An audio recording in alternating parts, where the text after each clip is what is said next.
روشنی اور خوشبو، سرکار دو عالم صلی اللہ علیہ وسلم کی تعلیمات۔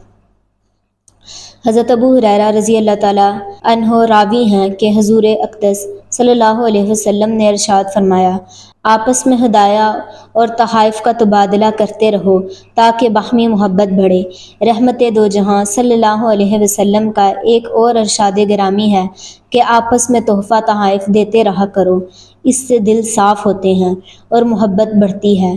کوئی ایک پڑوسن اپنی پڑوسن کو بکری کے پائے کا کوئی ٹکڑا بھیجنے کو حقیر نہ سمجھے اور یہ خیال ہرگز نہ کرے کہ تھوڑی چیز بھیجنے کا کیا فائدہ، بلکہ جو کچھ بھی ہو بے تکلف دو اور لو۔ بخاری۔ چھینک اور جمائی، حضور نبی کریم صلی اللہ علیہ وسلم جب چھینک فرماتے تو آواز بہت پست رکھتے، منہ مبارک پر ہاتھ یا کپڑا رکھ لیتے اور الحمدللہ فرماتے۔ آپ صلی اللہ علیہ وسلم پست آواز میں چھینک لینا بہت پسند فرماتے۔ رسول خدا صلی اللہ علیہ وسلم کا ارشاد گرامی ہے کہ بے شک خداوند قدوس چھینکنے کو دوست رکھتا ہے اور خداوند تعالیٰ جمائی کو ناپسند فرماتا ہے کیونکہ اس سے شیطان خوش ہوتا ہے۔ اسی لیے ارشاد ہوا کہ جمائی شیطان کی طرف سے ہے، پس جب تم میں سے کوئی جمائی لے تو حتی الوسع اس کو دفع کرے اور منہ بند رکھے تاکہ شیطان کو مایوسی ہو۔ حضرت ابو ہریرہ رضی اللہ تعالیٰ عنہ کی حدیث مرفوع میں ہے کہ جب تم میں سے کسی کو جمائی آئے تو کوشش کر کے اس کو روکے، ورنہ بایاں ہاتھ منہ پر رکھ لے۔ مشکات۔ کھانے میں تکلف، حضرت اسماء بنت یزید رضی اللہ تعالیٰ عنہا فرماتی ہیں کہ رسول خدا صلی اللہ علیہ وسلم کے سامنے کھانا لایا گیا، پھر کھانا ہمارے آگے رکھا گیا۔ ہم نے عرض کیا کہ ہم کو کھانے کی خواہش نہیں ہے، حالانکہ بھوک لگی تھی، لیکن تکلفاً یہ الفاظ کہہ دیے۔ اس پر حضور نبی کریم صلی اللہ علیہ وسلم نے فرمایا، جھوٹ اور بھوک کو جمع نہ کرو۔ مشکات، ابن ماجہ۔ ساتھ مل کر کھانا، حضرت وحشی بن الحرب رضی اللہ تعالیٰ عنہ راوی ہیں کہ ہم نے رسول خدا صلی اللہ علیہ وسلم سے عرض کیا، یا نبی کریم صلی اللہ علیہ وسلم، ہم کھانا کھاتے ہیں مگر پیٹ نہیں بھرتا۔ رحمت دو عالم صلی اللہ علیہ وسلم نے فرمایا کہ تم آپس میں مل کر کھاتے ہو یا علیحدہ علیحدہ؟ ہم نے عرض کیا کہ ہم سب علیحدہ علیحدہ کھانا کھاتے ہیں۔ یہ سن کر نبی کریم صلی اللہ علیہ وسلم نے ارشاد فرمایا، ایک دسترخوان پر مل کر کھایا کرو، کھانا شروع کرنے سے پہلے بسم اللہ پڑھ لیا کرو، تمہارے کھانے میں برکت ہوگی۔ ابو داؤد۔ میزبان و مہمان، حضور سرور دو عالم صلی اللہ علیہ وسلم کے پاس جب معزز مہمان آتے تو آپ صلی اللہ علیہ وسلم خود بنفس نفیس ان کی خاطرداری فرماتے۔ جب مہمان دسترخوان پر کھانا کھانے میں مصروف ہوتا تو نبی کریم صلی اللہ علیہ وسلم بار بار فرماتے، اور کھائیے اور کھائیے۔ جب مہمان خوب آسودہ ہو جاتا اور انکار کرتا تب آپ صلی اللہ علیہ وسلم مزید اصرار نہ فرماتے۔ مدارج النبوہ، مہمان کے لیے درست نہیں کہ وہ کسی کے یہاں اتنا ٹھہرے کہ میزبان کو تنگ دل کر دے۔ حضرت ابو ہریرہ رضی اللہ تعالیٰ عنہ روایت کرتے ہیں کہ حضور نبی کریم صلی اللہ علیہ وسلم کا ارشاد ہے کہ آدمی اپنے مہمان کا استقبال دروازے سے باہر نکل کر کرے اور رخصت ہوتے وقت گھر کے دروازے تک پہنچائے۔ حضور اکرم صلی اللہ علیہ وسلم نے فرمایا کہ اپنے بھائی کو صلہ دو۔ صحابہ رضی اللہ تعالیٰ عنہ نے وضاحت چاہی تو نبی کریم صلی اللہ علیہ وسلم نے فرمایا کہ جب آدمی اپنے بھائی کے ہاں جائے اور وہاں جا کر کھائے پیے اور قیام کرے تو اس کے حق میں خیر و برکت کی دعا کرے، یہی اس کا صلہ ہے۔ سرکار دو عالم صلی اللہ علیہ وسلم نے فرمایا کہ رات کے وقت آنے والے مہمان کی میزبانی ہر مسلمان پر واجب ہے۔ ابن ماجہ، بخاری۔ مشکات، ابو داؤد۔ عورتوں کے ساتھ تنہائی، جناب رسول خدا صلی اللہ علیہ وسلم نے ارشاد فرمایا، نامحرم عورتوں کے پاس مت جاؤ۔ ایک انصاری رضی اللہ تعالیٰ عنہ نے عرض کیا، یا رسول اللہ صلی اللہ علیہ وسلم، دیور کے بارے میں کیا رائے ہے؟ تو ان حضرت صلی اللہ علیہ وسلم نے فرمایا کہ دیور تو موت ہے اور اس سے بہت زیادہ محتاط رہنے کی ضرورت ہے۔ جناب نبی کریم صلی اللہ علیہ وسلم نے فرمایا کہ قسم ہے اس ذات کی جس کے قبضے میں میری جان ہے، غیر عورتوں کے ساتھ تنہائی میں رہنے سے بچو اور شیطان کو دعوت مت دو۔ روایت حضرت عقبہ بن عامر رضی اللہ تعالیٰ عنہ، بخاری، مسلم، ترمذی۔ نامحرم عورت کو دیکھنا۔ جناب حضور اکرم صلی اللہ علیہ وسلم کا ارشاد گرامی ہے کہ جو کوئی مسلمان مرد کسی عورت کے حسن و جمال کو دیکھ کر اپنی آنکھ بند کر لیتا ہے تو خداوند کریم اس کے لیے ایسی عبادت نکال دیتا ہے جس کی حلاوت وہ اپنے دل میں محسوس کرتا ہے۔ روایت حضرت ابو امامہ باہلی رضی اللہ تعالیٰ عنہ۔ نامحرم کے گھر جانا۔ جناب نبی کریم صلی اللہ علیہ وسلم کا ارشاد گرامی ہے کہ جن عورتوں کے شوہر موجود نہیں ہیں تم ان کے گھروں میں مت داخل ہو کیونکہ شیطان تمہاری رگوں میں خون کے ساتھ چلتا ہے۔ روایت حضرت جابر رضی اللہ تعالیٰ عنہ، ترمذی، مشکات۔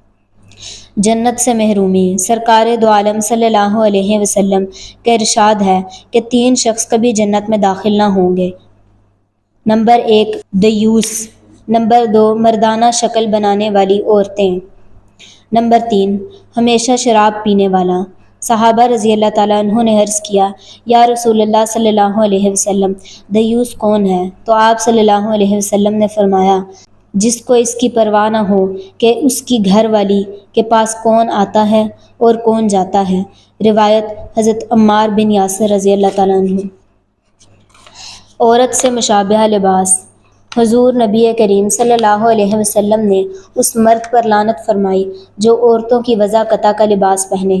حضرت عائشہ صدیقہ رضی اللہ تعالیٰ عنہا سے کہا گیا کہ ایک عورت مردانہ جوتا پہنتی ہے۔ انہوں نے فرمایا کہ رسول اللہ صلی اللہ علیہ وسلم نے مردانی وضع قطع بنانے والی عورتوں پر لعنت فرمائی ہے۔ عورتوں کو مصنوعی بالوں کا چونڈا باندھنے سے بھی سختی سے روکا گیا ہے۔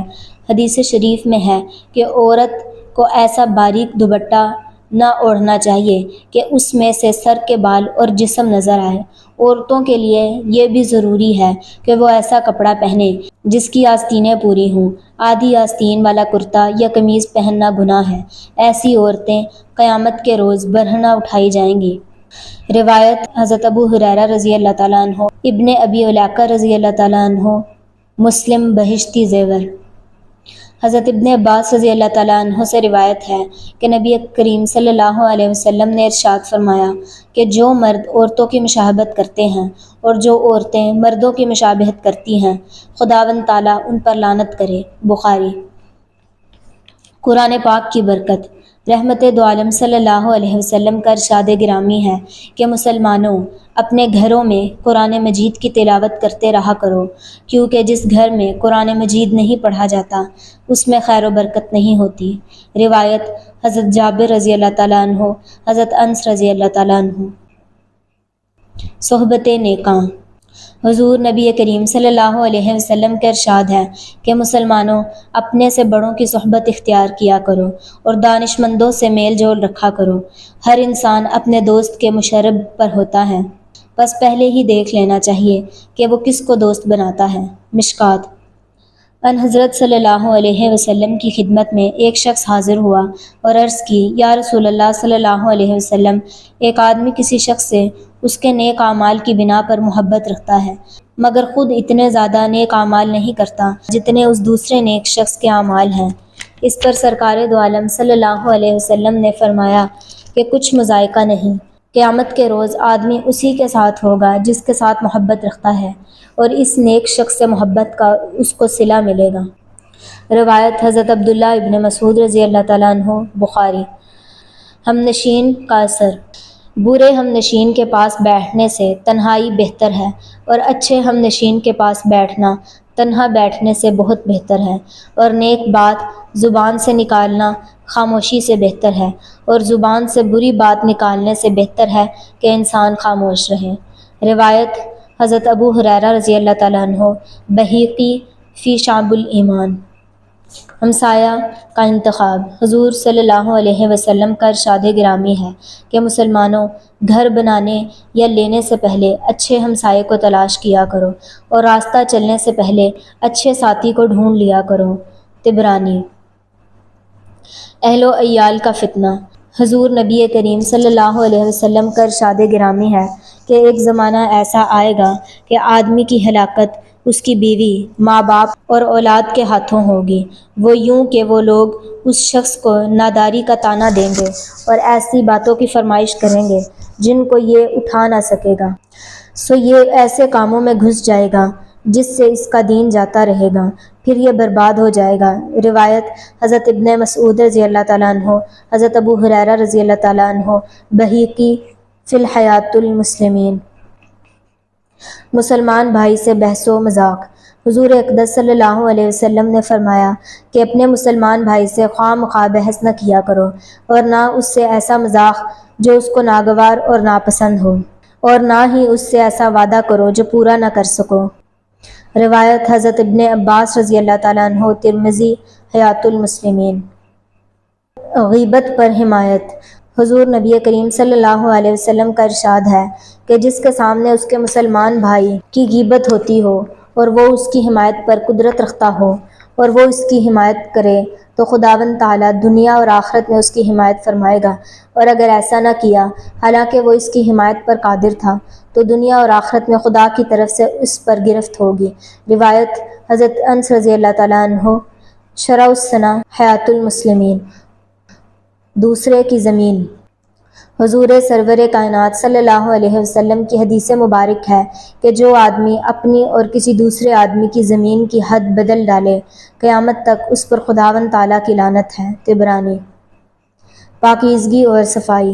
حضور پر نور صلی اللہ علیہ وسلم کا ارشاد ہے کہ مسلمانوں اپنے گھروں کے صحن صاف ستھرے رکھا کرو، کیونکہ وہ یہودیوں کے مشابہ ہیں جن کے گھروں کے صحن عموماً گندگی سے بھرے رہتے ہیں۔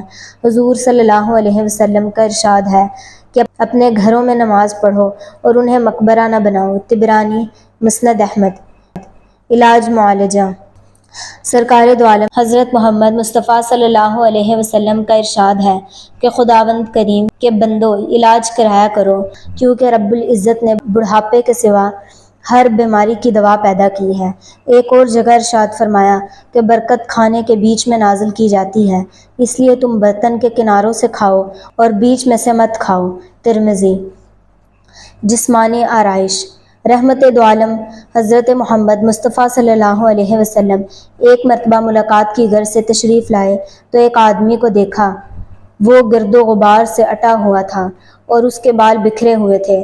آپ صلی اللہ علیہ وسلم نے فرمایا کہ اس آدمی کے پاس کوئی کنگھا نہیں جس سے یہ اپنے بالوں کو درست کر لیتا۔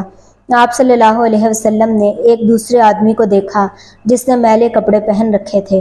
آپ صلی اللہ علیہ وسلم نے فرمایا اس آدمی کے پاس وہ چیز صابن نہیں جس سے یہ اپنے کپڑے دھو لیتا۔